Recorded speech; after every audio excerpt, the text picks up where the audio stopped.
அந்தனுடைய கடைசி விருப்பம் கடைசியாக ஒரு தடவை தன் தாயை பார்த்து ஒரு வாய் சோறு அவங்க கையால் சாப்பிடணும். அதை கூட நிறைவேற்றிக்க முடியல, அது கூட இல்லை.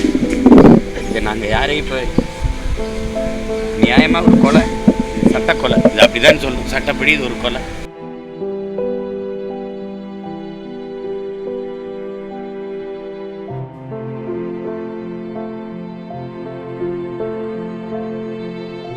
இந்த சிறையிலையாவது அவங்களுக்கு ஒரு குறைஞ்சபட்ச ஒரு உரிமையாவது இருந்தது. எப்படின்னா நடந்து கொள்ளலாம், ஒரு செய்தித்தாள் படிச்சுக்கலாம், அங்கே ஒரு கடை இருக்கும், வேண்டிய பொருளை வாங்கிக்கலாம், அப்படின்னாது இருந்தது. சிறப்பு முகாம்னு வார்த்தையில் இருந்தால் அது சிறப்பு முகாம் ஆயிருமா?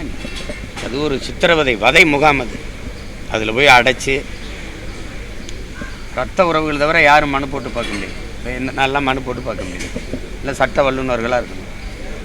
அங்கன்னா பொதுச்சிறையில் அப்படி இல்லை. அந்த வாய்ப்பையாவது கொடுங்கன்னு கேட்டோம். அதிலே கூட அடைச்சிருங்க, நீங்கள் விடுதலை செய்யலைனான்னு கேட்டோம். இப்போ நீங்கள் பார்க்குறீங்க, நீண்ட சட்ட போராட்டத்துக்கு பிறகு என்னுடைய தம்பி அறிவு, அக்கா நளினி, என்னோடய தம்பி ரவிச்சந்திரன்லாம் வெளியில் வந்து இருக்கிறாங்க. இப்போ அவங்களால இந்த நாட்டில் ஏதாவது சட்டம் ஒழுங்கு சீர்கேடு ஏதாவது சிக்கல் ஏற்பட்டுருக்காங்க, எங்கே இருக்கிறாங்கன்னே தெரியாது. நாங்கள்லாம் எங்கள் அப்பாட்ட கேட்கணும், அறிவு எங்கே இருக்கான்னு, ரவி எப்படி இருக்கான்னு நாங்கள் கேட்டுக்கணும். எந்த இதுவும் இல்லை. பயாசை நீங்கள் சிறை விடுப்பில் விட்டீங்க ஒரு மாதம், அவர் இருந்தார். ஏதாவது ஒரு அசம்பவிதம் சட்டத்துக்கு சட்ட ஒழுங்குக்கு கேடு விளைவிக்கிற மாதிரி ஏதாவது செயல் ஏதாவது இருந்ததா? நீதிபதிகளாக சொல்லிட்டாங்க, எல்லாரும் சொல்லிட்டாங்க. அறிவுக்கு கொடுக்கப்பட்ட தீர்ப்பு தான் எல்லாருக்கும். அப்படிங்கும்போது நீங்கள் எல்லாரையும் அவரவர் நாட்டுக்கு செல்ல அனுமதிச்சிருக்கலாம். சாந்தனுடைய கடைசி விருப்பம் கடைசியாக ஒரு தடவை தன் தாயை பார்த்து ஒரு வாய் சோறு அவங்க கையால் சாப்பிடணும். அதை கூட நிறைவேற்றிக்க முடியல, அது கூட இல்லை. இப்போ இந்த 4 மாத காலமாக அவனுடைய தவிப்பு கடைசியாக ஒரு முறை தன் தாயை பார்த்துக்கணுங்கிறது தான். அதுக்கு தான் திரும்ப நாங்கள் போராடணும். இந்த முறை போராடி திருச்சி இல்லை சிறப்பு முகாம் அந்த இதில் இவனை விடுதலைக்கு கேட்டு போராடும்போது நான் தான் சொன்னேன், தயவு செய்து அனுப்பி வைக்கிறேன். அது நீதிமன்றமே 29ஆம் தேதிக்குள்ளே அனுப்புங்கன்னு சொல்லி, அது பார்த்தீங்கன்னா இப்போ சொல்லும்போது இன்றைக்கி இரவு அனுப்பலான்னு இருந்தோம், அதுக்குள்ளே இப்படி ஆயிடுச்சுங்கும்போது ஏதோ இது திரைப்படங்களில் வர உச்சக்கட்ட காட்சி மாதிரி எல்லாம் செஞ்சு கடைசியாக இது எப்படி இது வந்து இதை நாங்கள் யாரையும் இப்போ நியாயமாக ஒரு கொலை, சட்ட கொலை, இது அப்படிதான் சொல்லணும். சட்டப்படி இது ஒரு கொலை. நீதி இருக்கிறவங்களையாவது இதெல்லாம் பேசி கொண்டு இருக்காம கருணை அடிப்படையில் அன்பின் அடிப்படையில் எனக்கு அதான் முக்கியம். நீதி இருக்கிற பிள்ளைகள் இப்போ அண்ணன் ஜெயக்குமாருக்கெல்லாம் கண் பார்வை போயிடுச்சு, அதே மருத்துவத்தை முறையாக கொடுக்கல, அவசரமாக பண்ணி அது பார்வை சரியாக வரல. தம்பி பயாசுக்கு உடம்பு முடியல. அதுக்கப்புறம் முருகன், 3 பேருமையாவது அவங்கவுங்க இப்போ ஜெயக்குமாருக்கெல்லாம் அவங்க மனைவி இந்த மண்ணின் மகன். தம்பி முருகன் எப்படி எங்கள் அக்கா நல்லி இந்த ஊர் மகளை திருமணம் பண்ணாரோ அதே மாதிரி அவள் இந்த ஊரில் இருக்கிற பெண்ணை தான் அவர் நேசித்து திருமணம் பண்ணிக்கிட்டார். அவர் விடுதலை பண்ணிங்கன்னா நேராக அந்த வீட்டுக்கு வருவார், இல்லை விரும்பிய நாட்டுக்கு செல்வார். அதனால் அவரெல்லாம் விடுதலை செய்யறதுல எந்த சிக்கலும் இல்லையே. இப்போ என் தம்பிக்கு எங்கள் அம்மா அப்பா இருந்தாங்க, நேராக வந்துட்டார், எந்த பிரச்சனையும் இருக்கா? இப்போ என் தம்பிக்கு எங்கள் அம்மா இருந்தாங்க, என்ன இருக்குது சொல்லுங்கள், எங்களால் என்ன பிரச்சனை வருது?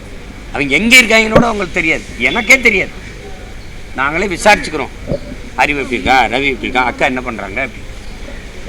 நீங்கள் தயவு செய்து மீதி இருக்கிற 3 பேரை இந்த நிலைமைக்கு தள்ளாதீங்க. உங்களுக்கு கெஞ்சி தயவு செய்து அவங்கவுங்க விரும்பிய நாட்டுக்கு அனுப்பி விடுங்க. அவங்களுக்கு அதே அவங்களையாவது உயிரோடு எங்களுக்கு ஒப்படைங்கன்னு சொல்கிறோம். அதுக்காக தான் இத்தனை ஆண்டு காலம் நாங்கள் போராடிருக்கோம். சாவு ஒன்று தான், மரம் தான், உடலிருந்து உயிர் பிரிகிற விடுதலையை நாங்கள் கேட்கல. அதனால் அவன் ஒத்துக்கிடாதனால நாங்கள் உரிய மருத்துவத்தை தர முடியாமல் போயிடுச்சு.